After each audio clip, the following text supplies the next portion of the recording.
রাজধানীর যাত্রাবাড়ির বাসায় দুর্বৃত্তের ছুরিকাঘাতে সীমা আক্তার নামে এক অন্তঃসত্ত্বা নারীর মৃত্যু হয়েছে।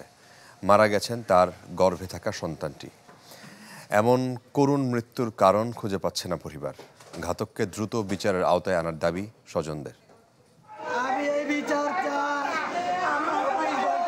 হাসপাতালের করিডোরে এই বুকফাটা আহাজারি ফল ব্যবসায়ী জুয়েল হোসেনের। দুর্বৃত্তের ছুরিকাঘাতে নবজাতক সন্তানসহ নিহত হয়েছেন যার স্ত্রী সীমা আক্তার। সন্তান হারিয়ে আর্তনাদ সীমার বাবা মারও। স্বজনরা জানান, নিহত সীমার বাসার কাছেই থাকেন তার বাবা মা।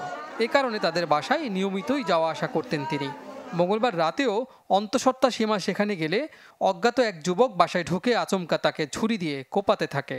বাসায় যখন ঢুকছে তা আমার সম্ভবত ওর পিছে কিংবা কেউ ফলো করছে কিংবা হয়তো কেউ আগে থেকে ওইখানে ছিল। ও যখন রুম খুলে ভিতরে ঢুকছে, ভিতরে ঢোকার পর সাথে সাথে একজন ছুরি হাতে নিয়ে ওরে অ্যাটাক করছে। তো অ্যাটাক করার পর মুখে এরকম চাপ দিয়ে ধরে অ্যাটাক করছে। ও যতটুকু চেষ্টা করার বলছে যে আমি অন্তঃসত্ত্বা 7 মাসের, আমাকে মারেন না। পরে ওই দুর্বৃত্ত পালিয়ে গেলে আহত সীমাকে উদ্ধার করে হাসপাতালে নেয় এলাকাবাসী। ঢাকা মেডিকেলে সিজারের পর মারা যায় সীমা ও তার গর্ভে থাকা 7 মাসের ছেলে শিশুটিও। কে বা কারা এমন নৃশংস ঘটনা ঘটিয়েছে তা জানা নেই সীমার স্বামী জুয়েলের। দ্রুত অপরাধীকে আইনের আওতায় নিয়ে বিচারের দাবি জানান স্বজনরা। একটা অন্তঃসত্ত্বা তার মুখে বলার পরও এভাবে আঘাত করে, এটা আসলে কি মানুষের কাতারে কিনা অন্য কিছু?